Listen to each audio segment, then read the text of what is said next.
বাংলাদেশ যাবো বলে। কীভাবে যাবেনটা কীভাবে? এই যে এখন এই পার করে দিচ্ছে, শুনলাম এইভাবে। তোমরা এখানে এসছো কীভাবে? এসেছিলাম ওই দালালের মাধ্যমে। আগে আগে ওখানে কাজকর্ম ছিল না, অভাবে এসেছিলাম। কতদিন আগে এসেছিলেন? ওই 8 বছর। এসেছিলেন কীভাবে, টাকা দিয়ে? হ্যাঁ, দালাল ধরে। কোন জায়গা থেকে এসেছিলেন? ধামাখালি। সন্দেশখালী ধামাখালি দিয়ে? হ্যাঁ। কীভাবে এসেছিলেন? নদী পথে। এসে আপনারা প্রথমে এসে কোথায় ছিলেন? সল্টলেক সেক্টর 5। আপনারা কি এখানে ভোট দিতেন? হ্যাঁ, ভোট দিতাম, কিন্তু এখন ওই হুড়ো তাড়া হচ্ছে বলে এখন থাকতে পারছি না বলে ওই জন্য আবার বাংলাদেশে ফিরে যাচ্ছে। আপনারা ভোটার কার্ড কীভাবে বানালেন? ডকুমেন্টস দিয়েছিল, আমাদের পাড়ায় সব ডকুমেন্টস সব দিয়ে গেছিলো, দিয়ে ওই ডকুমেন্টস ফিল আপ করে জমা দিয়েছিলাম। দিয়ে ওই আমাদের ওখানে একটা স্কুল আছে বাচ্চাদের, ওখানে ওই আপনার ওই চার্টে নাম এসেছিলো ছবি সমেত।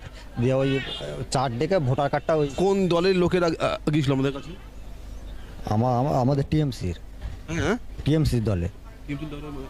গিয়ে কী করলো? ওরা ওই আপনার ওই কাগজ দিল, দিয়ে ফর্ম দিল, দিয়ে ওই ফর্ম সই করে ওই জমা দিলাম। তারপরে ওই স্কুল ফর্ম ফিল আপ করে জমা দিলাম, দিয়ে ভোটার কার্ড আসলো স্কুল। তখন তোমরা কি ভোট দিতে? হ্যাঁ, তোমরা কি ভোট দিতে? হ্যাঁ, ভোট দিয়েছি আমি। কিসে ভোট দিতে? আমি টিএমসি। ভোট দিতে? হ্যাঁ। তুমি কি কাজ করতেন? কাজ আপনার রাজমিস্ত্রি। কোন জায়গার ভোটার ছিলেন আপনারা? ওই সেক্টর 5, সল্টলেক সেক্টর 5। আচ্ছা, তো এতদিন ধরে তাহলে আপনারা এখানে বাস করতেন, কিছু বলতো না? না, তখন কিছু বলিনি। কার সোর্সে বসে, কার হাত ধরে এখানে? ওই দালালের সাথে, দালাল ধরে। নাম জানেন? না, ওই তো অনেক বছর এসেছিলাম, তো এই জন্য নামটা। আপনার নাম? আমার নাম মিঠু মোল্লা। আপনারা এখানে এসেছিলেন কিভাবে? আমরা এখানে এসেছিলাম কিভাবে, তখন আমরা সরাইতে এসেছিলাম, ওই ধামাখালি দিয়েছিলাম। ওই তো সেক্টর 5 সল্টলেকে বাস করতাম, ওখানে ঝুবড়ি বান্ধি ওখানেই থাকতাম। এখানে আমাদের ডকুমেন্ট হয়েছে? ডকুমেন্ট ওই আমাদের একটা আধার কার্ড হয়েছে খালি, আর কিছু হয়নি। ভোটার কার্ডটা অন্যদের বাবা ওইটা মাপতে, ওইটা আমি জানি না কার হয়েছে কি না হয়েছে, আমি জানি আমার কি হয়েছে। আমি বলছি না, ওই আধার কার্ড হয়েছে খালি, আর কিছু না।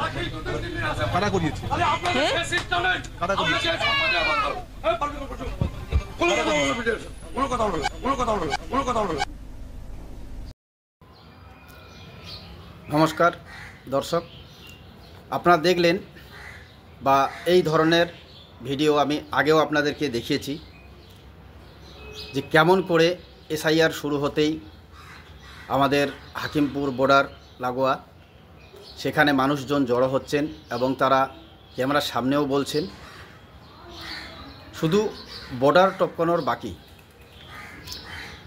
এবং অনেককেই যারা ক্যামেরার সামনে এসে বলছেন, এবং সেই মতো ঠিক আপনারা এখানেও দেখলেন যে সন্দেশখালীর ধামাখালি দিয়ে তারা প্রবেশ করেছেন নদী পথে এবং টাকা দিয়ে। ভোটার কার্ড, আধার কার্ডও তৈরি হচ্ছে, এবং কলকাতার সল্টলেক সেক্টর 5 এরকম জায়গার ভোটার হয়ে গেছেন, তারা ভোটও দিচ্ছেন। ভাবুন এবার টাকার বিনিময়ে তারা পার হয়ে এসেছেন নদী পথে। কিন্তু সাংবাদিকরা যখন প্রশ্ন করছেন বা সাংবাদিকদের, তারা কিন্তু সব সত্যি কথা বলছেন। এমতো অবস্থায় কেউ বা একজন এসে তিনি কিন্তু মিডিয়ার সামনে যে তারা বলছেন এটা বন্ধ করে দিলেন। কে এই ব্যক্তি বা কী তার পরিচয়, আমি কিন্তু অনেক চেষ্টা করার পরেও অনেক ঘাটাঘাটি করলাম, কিন্তু পেলাম না। কিন্তু কেউ বা কারা যাদেরকে যারা এদেরকে মদত করেছে আসার জন্যে, অথবা যারা চাচ্ছে না যে বাংলার মানুষ যখন এসআইআর নিয়ে আতঙ্ক হয়ে পড়ছেন, এবং এসআইআর কী কারণে করা দরকার, এই ভিডিওগুলি দেখলেই তো আপনারা বুঝতে পারবেন যে শয়ে নয়, লাখে এই বাংলাদেশি রোহিঙ্গা তারা সহজেই ভারতবর্ষের এই বাংলাতে প্রবেশ করছেন, এবং বাংলার যে রুলিং পার্টি তৃণমূল, সেই পার্টিকে ধরেই, সেই পার্টির নেতা নেত্রীদের ধরেই তারা দালাল মারফত আসছেন, পয়সা দিচ্ছেন, তাদের আধার কার্ড, ভোটার কার্ড সব কিছু হয়ে যাচ্ছে এবং কলকাতা সল্টলেকের মতো, সল্টলেক সেক্টর 5 বললেন, এরকম জায়গার ভোটারও হয়ে যাচ্ছেন, ভোটও দিচ্ছেন, কিন্তু এসআইআরের জন্যই তারা রিটার্ন চলে যাচ্ছেন। এবং সবথেকে যেটা বলবো যে আমাদের কিছু নেতা নেত্রীর থেকেও এরা সৎ। হ্যাঁ, আমি সৎ বলবো, কারণ তারা সত্য কথা ক্যামেরার সামনে বলছেন, নির্ভয়ে বলছেন। তারা অবৈধভাবে এসেছেন, নদীপথে এসেছেন, দালাল মারফত এসেছেন, দালালদেরকে পয়সা দিয়ে এসেছেন। আসার পরে সহজেই এখানে কিছু নেতাদের টাকা পয়সা দিয়েই তারা ভোটার কার্ড বানিয়ে নিচ্ছেন, ভোটও দিচ্ছেন। এবং এরকমও ভিডিও দেখিয়েছি যে মহিলারা যারা লক্ষ্মীর ভাণ্ডারও পেয়ে যাচ্ছেন।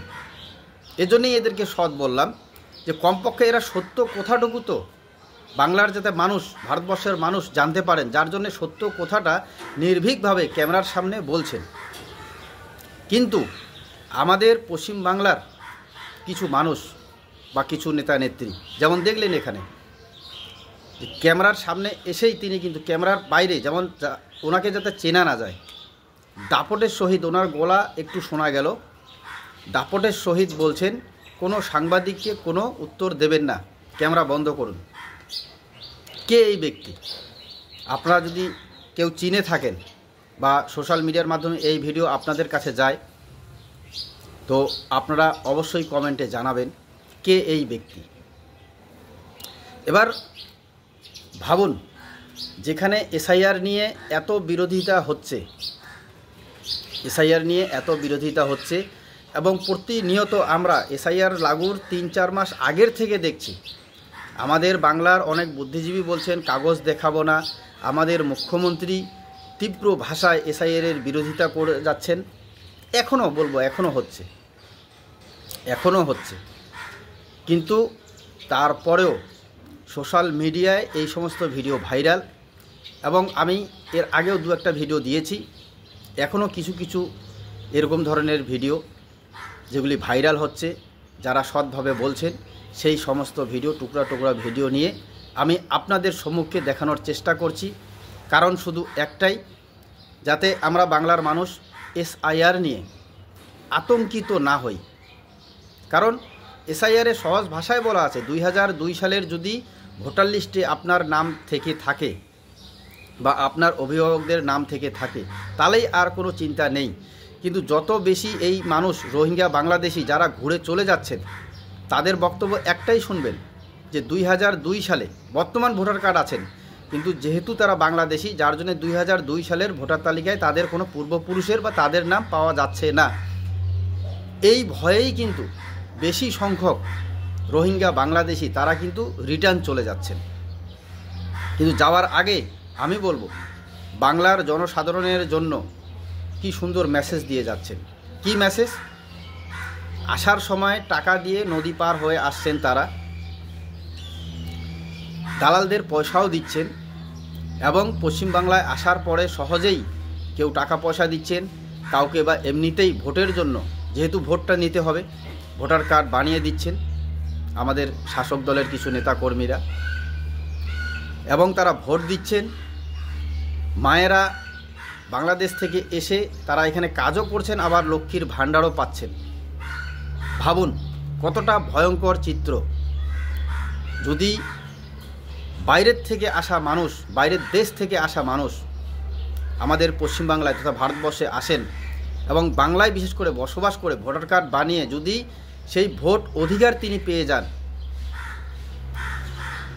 এবং আপনাদের যেটা অধিকার লক্ষ্মীর ভাণ্ডার, সেই লক্ষ্মীর ভাণ্ডারের অধিকারও তারা পেয়ে যাচ্ছেন, লক্ষ্মীর ভাণ্ডার পাচ্ছেন, তাহলে বাংলার মানুষের কোথাও না কোথাও যে মানে সাধারণ মানুষের যেটা অধিকার সেটা কি ক্ষুণ্ণ হচ্ছে না? কি বলবেন? যার জন্য আমি এই ভিডিও আপনাদের সম্মুখে নিয়ে আসলাম এবং আপনারাও দেখুন যে কিভাবে আপনাদেরকে সাধারণ জনগণের অধিকার মেরে যারা বিদেশিরা, যারা রোহিঙ্গা, তারা পেয়ে যাচ্ছেন। কেন পাবে?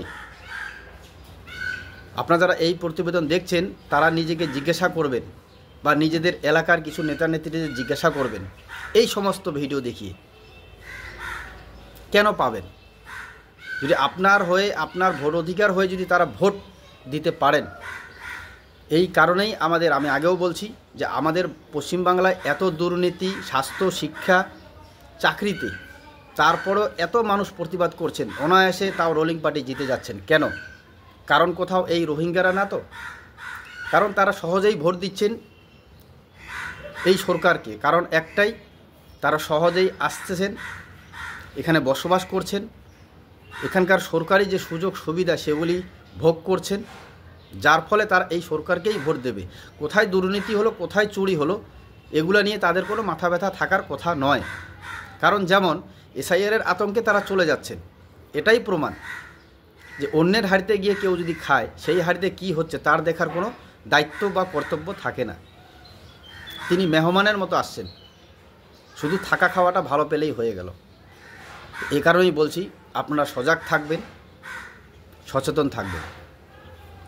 এবং এই প্রতিবেদন আপনাদের ভালো লেগে থাকলে অবশ্যই শেয়ার করবেন। বাংলার প্রতিটি মানুষকেই এই সমস্ত ভিডিও দেখা দরকার। সজাগ থাকবেন। ধন্যবাদ।